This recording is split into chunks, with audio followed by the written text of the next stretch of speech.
You are listening to the Science Talk by Anurag Pan Misra, Class 10th Biology Chapter 1 Life Process. So, first question appears in your mind कि life process होता क्या है। तो आज हम लोग discuss करेंगे कि लाइफ प्रोसेस होता क्या है, what do you mean by life process. तो सबसे पहले तो हमारे मन में ये आना चाहिए कि लाइफ, हम कैसे किसी चीज़ को डिसाइड करते हैं कि उस पर लाइफ है या नहीं है। तो हमने देखा कि हम जो हमारे सराउंडिंग में प्लांट्स हैं, ह्यूमंस हैं, हम इनको कहते हैं कि इन पे लाइफ है। और जो हमारे इन्वायरमेंट में कुछ चीज़ें हैं, कुछ क्या सारी चीज़ें जैसे पेन है, बॉक्स है, ऑल आउट है, डोर है, विंडो है, इन सब चीज़ों को हम कहते हैं कि ये नॉन लिविंग थिंग है। तो on what basis we decide that these are livings and these are non livings, so we will see that what are those basis.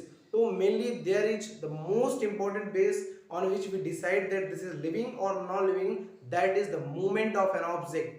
जो सबसे महत्वपूर्ण बेस है जिस पर हम ये डिसाइड करते हैं कि ये ऑब्जेक्ट लिविंग है या नॉन लिविंग है, वो है उस ऑब्जेक्ट का मूवमेंट। अगर वो ऑब्जेक्ट मूवमेंट कर रहा है बाय इट्स ऑन, अपने आप से उस पर फोर्स ना किया जा रहा है, तो वो लिविंग थिंग है। और अगर नहीं कर रहा तो वो नॉन लिविंग थिंग है। Let's explore this. तो जैसे हम लिविंग थिंग्स हैं, प्लांट्स हैं, ह्यूमंस और एनिमल्स, हम लोग क्या है, हम लोग में मूवमेंट्स होता है। हम लोग दोनों में डिफरेंट टाइप्स ऑफ मूवमेंट्स होता है। जो ह्यूमंस हैं इनमें मूवमेंट्स ऐसा होता है अपसाइड ग्रोथ और वी वॉक, ये दोनों मूवमेंट कहलाएंगे। हम लोग में जो मूवमेंट है मेनली उसे जो वॉकिंग होती है, ठीक है, लोकोमोशन आप पढ़ेंगे तो उसे कहते हैं movement, means from one place to another place. अगर हम अपना स्थान चेंज कर रहे हैं, यहाँ से वहाँ, दिल्ली, आगरा, कानपुर, या इस जगह से उस जगह मैं पहुंच जाऊं भी, तो क्या है, ये मूवमेंट है। इसका मतलब हम लोग लिविंग है। ये सबसे पहला बेसिस है, ठीक है, और सबसे मोस्ट इंपॉर्टेंट बेसिस है जिस पर ये डिसाइड किया जाता है कि जो ऑर्गेनिज्म या ऑब्जेक्ट है वो लिविंग है या नॉन लिविंग है। तो हम लोग मूवमेंट कर पा रहे हैं, इसका मतलब हम लोग लिविंग है। जो प्लांट्स हैं, प्लांट्स में कैसा मूवमेंट होता है, प्लांट्स तो एक जगह से दूसरी जगह चलते नहीं है। तो इनमें जो मूवमेंट होता है वो देखा जाता है ऐसे कि अपवर्ड्स मूवमेंट, यानी कि जो स्टिमुलस की तरफ ये लोग कैसे रिएक्ट कर रहे हैं। अब सबसे पहला क्वेश्चन ये आएगा कि स्टिमुलस क्या होता है।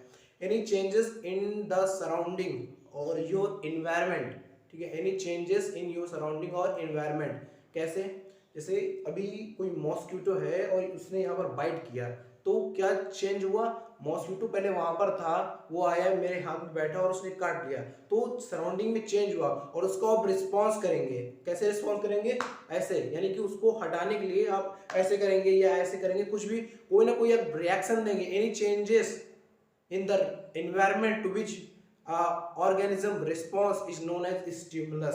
तो जो प्लांट्स होते हैं वो स्टिमुलस की तरफ रिस्पॉन्स करते हैं, और प्लांट्स का स्टिमुलस की तरफ रिस्पॉन्स करना ही क्या कहलाता है, movement. Stimulus such as water, gravity. तो आप जो है इनके बारे में डिटेल पढ़ेंगे चैप्टर 2 और 3, I think control and coordination class 10th में ही है, तो उसमें हम लोग डिटेल पर जाएंगे। प्लांट्स में मेनली 2 टाइप्स ऑफ मूवमेंट होते हैं, topic movement and nastic movement, और उसी पर हम लोग एक्सप्लोर करेंगे। तो अभी के लिए इतना हम लोग जान गए कि जो एनिमल्स हैं यानी कि ह्यूमंस, हम में कैसे मूवमेंट होता है और जो प्लांट्स होते हैं उनमें कैसा मूवमेंट होता है, ठीक है। एक एग्जांपल मैं आपको और देना चाहूंगा बेटर अंडरस्टैंडिंग के लिए प्लांट्स को आपने देखो, जैसे सनफ्लावर, तो जिधर सन होता है, सूरज, उधर ही उसका क्या होता है, जो फेस होता है वो उधर ही जाता है। अगर ऐसे है सन और ऐसे ऐसे ऐसे ऐसे होता रहता है, ओके। तो इसका मतलब क्या है कि जो सनफ्लावर है, ठीक है, सनफ्लावर है और स्टिमुलस क्या है, सन। तो सन में जो चेंजेस आ रहा है उसकी वजह से इसमें भी चेंजेस आ रहा, तो ये स्टिमुलस को रिस्पॉन्स कर रहा है। एक और एग्जांपल, जो प्लांट्स होते हैं, अगर आप उनको लगाते हैं तो उनकी जड़ें किधर जाती हैं, नीचे की तरफ जाती है। ऑब्वियसली नीचे की तरफ, ऊपर की तरफ तो जाती नहीं, तो नीचे ऐसा स्टिमुलस होगा जिसकी वजह से वो नीचे जा रही है, और वो स्टिमुलस है वाटर, ओके। तो हम लोग इसको डिटेल पढ़ेंगे। तो एनिमल्स में कैसा मूवमेंट होता है, प्लांट्स में, वो हमने देख लिया, इनमें मूवमेंट होता है, इसका मतलब ये लिविंग थिंग्स है। और rest of the things in the world और anything present in our surrounding does not make a movement by their own, अपने आप वो मूवमेंट नहीं करते हैं, और इसीलिए हम उनको नॉन लिविंग ऑर्गेनिजम्स कहते हैं या नॉन लिविंग थिंग्स कहते हैं। सॉरी, ऑर्गेनिज्म नहीं, नॉन लिविंग थिंग्स कहते हैं, ओके।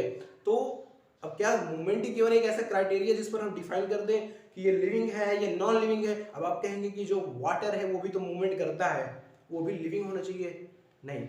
और भी क्राइटेरिया है जिसके आधार पर हम उसको देखते हैं, लेकिन जो फर्स्ट प्रायोरिटी दी जाती है वो मूवमेंट को दी जाती है कि उससे हम लोग आसानी से जान सकते हैं। तो मैं आपको बताऊंगा कि और कौन से क्राइटेरिया जिन पर हम लोग ये देखते हैं कि लिविंग है या नॉन लिविंग। तो इसके लिए आप एक ट्रिक याद रखिएगा, Mrs grain, MRSGREN। Here M stand for movement, the first priority, R stand for respiration, S stand for sensitivity यानी कि टच करना। जैसे जो प्लांट्स होते हैं जब उनको आप टच करेंगे, जैसे आपने सुना होगा टच मी नॉट प्लांट, उसको जब आप टच करेंगे तो उसकी पत्तियां मुड़ जाती हैं, यानी कि टच करना जो है, सेंसिटिविटी जो है वो क्या है, स्टिमुलस है, और उसका रिस्पॉन्स वो दे रहा है प्लांट। हम ह्यूमंस हैं, हमको अगर किसी ने टच किया ऐसे या चुटकी काट लेते हैं तो हम रिस्पॉन्स करते हैं, कैसे उसको हटाते हैं, लिविंग है ना, ऐसे करते हैं तो हम रिस्पॉन्स दे रहे हैं। लेकिन जो नॉन लिविंग ऑब्जेक्ट है, जैसे ये मार्कर है, इसको हमने टच किया तो इसे कोई रिस्पॉन्स किया क्या, चाहे जैसा पटक भी देंगे ये रिस्पॉन्स नहीं करेगा, तो इसका मतलब ये नॉन लिविंग है। ठीक है, back to the topic, Mrs Gren. M means movement, movement होना चाहिए। R मीन्स रेस्पिरेशन, रेस्पिरेशन करना चाहिए, ये दो रेस्पिरेशन करते नहीं है। S मीन्स सेंसिटिविटी, वो भी इनमें नहीं है। ग्रेन, G मीन्स ग्रोथ होनी चाहिए। ठीक है, हम लोग अपवर्ड्स जा रहे हैं, प्लांट्स हैं अपवर्ड्स ग्रो हो रहे हैं, बड़े हो रहे हैं समय के साथ। ठीक है, जैसे G। R means reproduction, non living things object करते हैं क्या रिप्रोडक्शन, नहीं करते, reproduction. E means excretion, means the removal of waste, जब वो रिप्रोडक्शन नहीं करते, रेस्पिरेशन नहीं करते तो एक्सक्रीशन भी ऑब्वियसली नहीं करेंगे। And N means nutrition, nutrition भी नहीं करते। तो ये जो क्राइटेरिया है 5 या 6 क्राइटेरिया, ठीक है, 7 जो क्राइटेरिया है, ये जिस भी ऑब्जेक्ट में होंगी वो क्या है, वो लिविंग थिंग्स है, और जिस ऑब्जेक्ट में नहीं है वो नॉन लिविंग। होप आपको ये समझ में आ गया होगा कि लिविंग थिंग्स क्या होते हैं, नॉन लिविंग थिंग्स, और किस बेसिस पर हम डिसाइड करते हैं कि लिविंग है या नॉन लिविंग। फिर से एक बार मैं अगर ट्रिक रिपीट करूं तो मिसेस ग्रेन आपको याद रखना है। Now moving to the next biggest question of this chapter, and that is what are life processes। life processes होते क्या है, लाइफ तो हमने जान लिया, अब ये लाइफ प्रोसेसेस क्या होते हैं। तो आई होप नाम से आपको समझ में आ रहा होगा, ऐसे प्रोसेसेस जो लाइफ के लिए इंपॉर्टेंट हो उन्हें कहते हैं लाइफ प्रोसेसेस। ऐसे प्रोसेसेस जो हमारे जीविका को चलाने के लिए बहुत ही जरूरी हैं उन्हें कहते हैं life process, not mobile. Okay, mobile भी आजकल एक बहुत यूजफुल रिसोर्स बन गया है लाइफ को चलाने के लिए, मगर ऐसा नहीं, वो जोक्स अपार्ट। और हमारे पास दूसरे लाइफ प्रोसेस हैं, and those life mainly there are 4 to 5 types of life processes which helps in the carrying our life, and they are nutrition, respiration, transportation and excretion। nutrition means the taking of food in which the digestion and after that we take respiration, respiration के बाद excretion, excretion means the removal of your food and all that, and the next that is your transportation, sorry, transportation before excretion। transportation means the carrying of food or water from one part of body to different part of body। तो ये हमारे 4 life process, और भी process होते हैं, ये 4 वो हैं जो हम इस चैप्टर में पढ़ेंगे। इसके बाद एक और सबसे बड़ा टॉपिक है, वो है कंट्रोल एंड कोऑर्डिनेशन। मींस हमारे बॉडी कंट्रोल एंड कोऑर्डिनेशन का अगर मैं हिंट देना चाहूँ तो हमारी बॉडी को कंट्रोल कौन करता है, कैसे करता है, ये सारी चीजें हम देखने वाले हैं। और उसी में हम लोग पढ़ेंगे कि प्लांट्स में मूवमेंट कैसा होता है, जो कि होता है nastic movement and tropical movement. तो अगर आपने पहले चैप्टर पढ़ रखा है तो पढ़ा होगा, मतलब अगर आप ये रिवीजन के हिसाब से देख रहे हो तो आपने जरूर पढ़ा होगा। तो ये है कुछ लाइफ प्रोसेस जो, और अगर मैं लाइफ प्रोसेस की डेफिनेशन बताना चाहूँ तो all the processes which are necessary and important, all the processes which are necessary and important to have a life or help human to survive are known as life processes।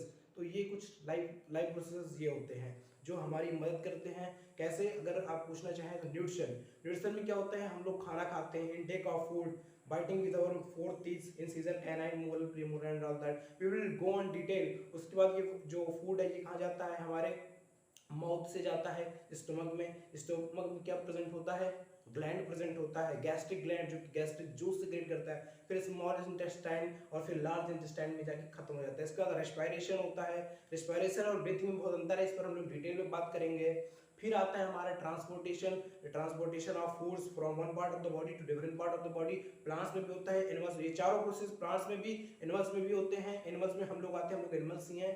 तो plants और animals में क्यों हम लोग पढ़ेंगे, क्योंकि यही तो केवल वो ऐसे हैं जो लिविंग ऑर्गेनिज्म है, हम लोग नॉन लिविंग थिंग्स में तो पढ़ेंगे नहीं। तो इन पे हम लोग ये चारों को डिटेल में चर्चा करेंगे आने वाले पॉडकास्ट में। तो ये हमारा पॉडकास्ट 1 था, और पॉडकास्ट एपिसोड 1 जिसको आप कहें और सबसे पहला है। तो आई होप आपको ये समझ में आ गया होगा कि लाइफ प्रोसेस क्या है, लाइफ प्रोसेस का मतलब क्या है, और on what basis you will decide whether the thing is living और नॉन लिविंग। और इसके बाद हम लोग मूव ऑन करेंगे पॉडकास्ट ऊपर न्यूट्रिशन इन एनिमल्स और न्यूट्रिशन इन प्लांट्स। इन पर हम लोग चर्चा करेंगे नेक्स्ट टॉपिक, नेक्स्ट एपिसोड में। तो मिलते हैं बहुत जल्द, तब तक के लिए बहुत बहुत धन्यवाद and thank you for visiting to TST the science talk by Vidyapeeth Anurag Kumar Mishra. Thank you.